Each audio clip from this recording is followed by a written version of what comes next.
The ceramic flamingo stood accused, its pink beak and bright blue plastic eyes seeming to stare back accusingly. It was an innocent lawn ornament, a kitschy reminder of carefree summers spent at the lake, nothing more than that.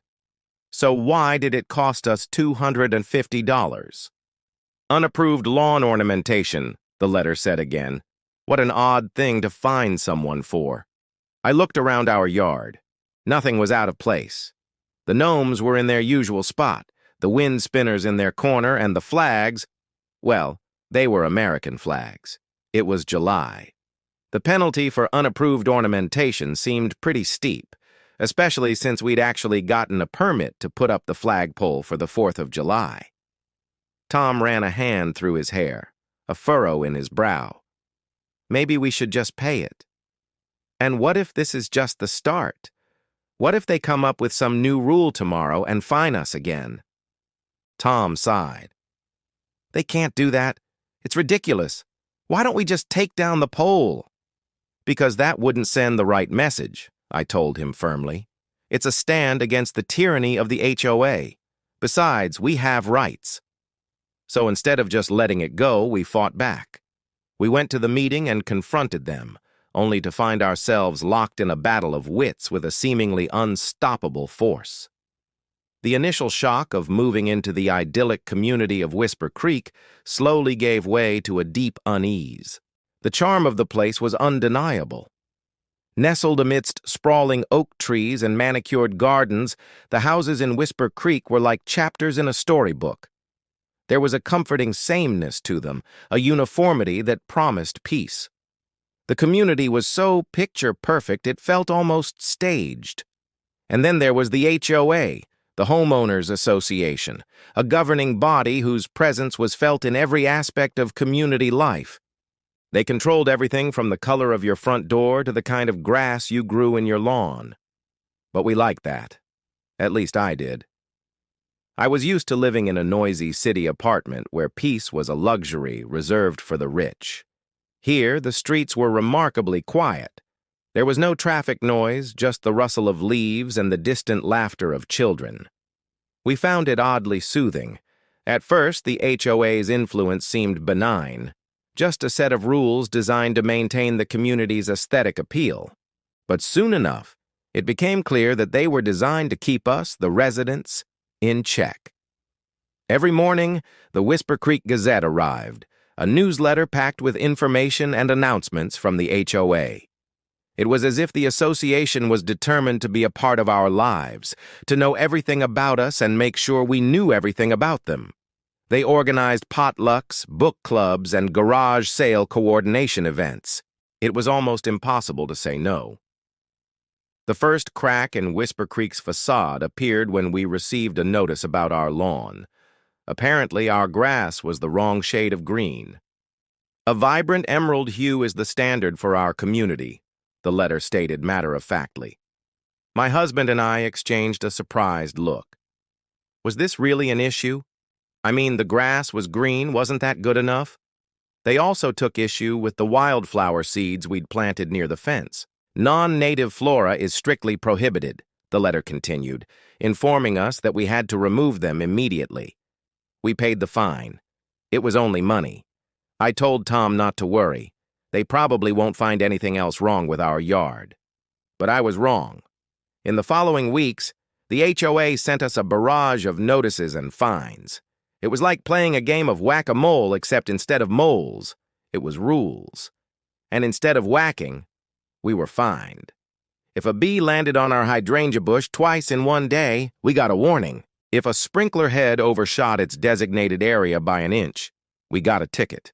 When our daughter drew a picture of a rainbow on the sidewalk with chalk, we got a notice for defacement of property.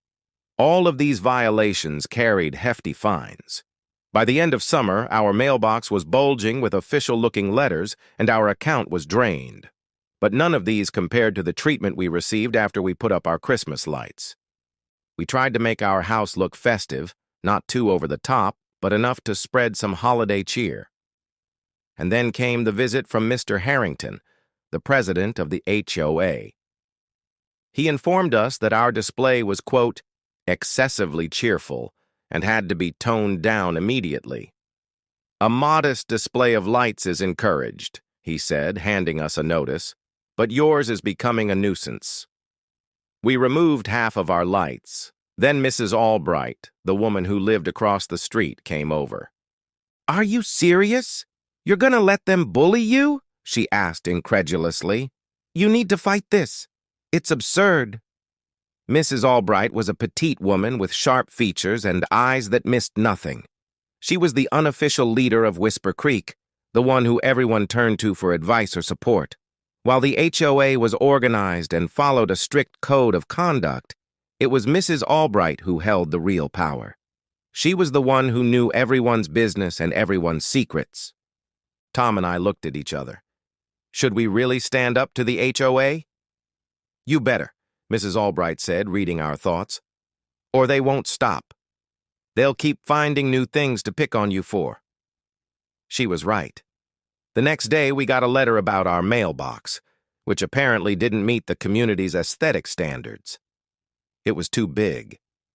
Before we could figure out what to do, the Millers, our next-door neighbors, invited us over. The couple had been giving us grief ever since we moved in. Their latest complaint was about our daughter's drawing on the sidewalk. "It's nonsense," I told them. "I'm going to talk to them myself." That night, I knocked on Mrs. Albright's door. She answered, her expression as cold as the winter wind. "Can I help you?" "I wanted to talk to you about the HOA," I said, trying to keep my voice steady. "About what?" she asked, her tone brooking no further discussion. "About how they're running things. It's gone too far. The warnings, the fines. It's not okay." She stared at me for a long moment, her eyes like chips of ice. "If you have a problem with the HOA," she finally said, "you should take it up with them, not me." She turned to close the door.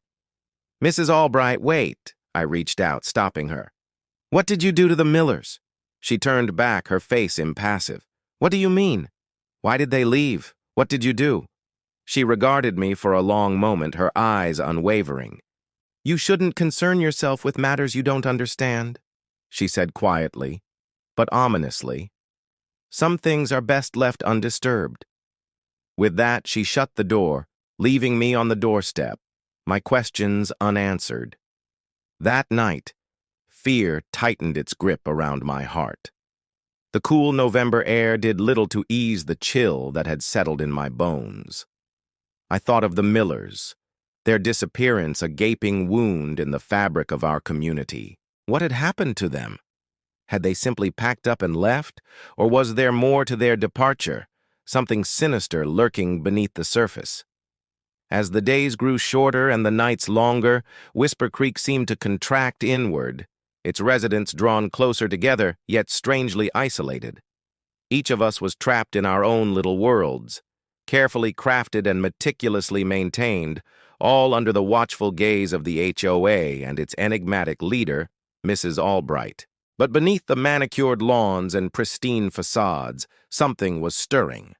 Whispers echoed through the twilight, tales of discontent and unease, weaving a tapestry of fear and uncertainty. We were all players in this unsettling drama, caught in a web of secrets, lies, and buried truths.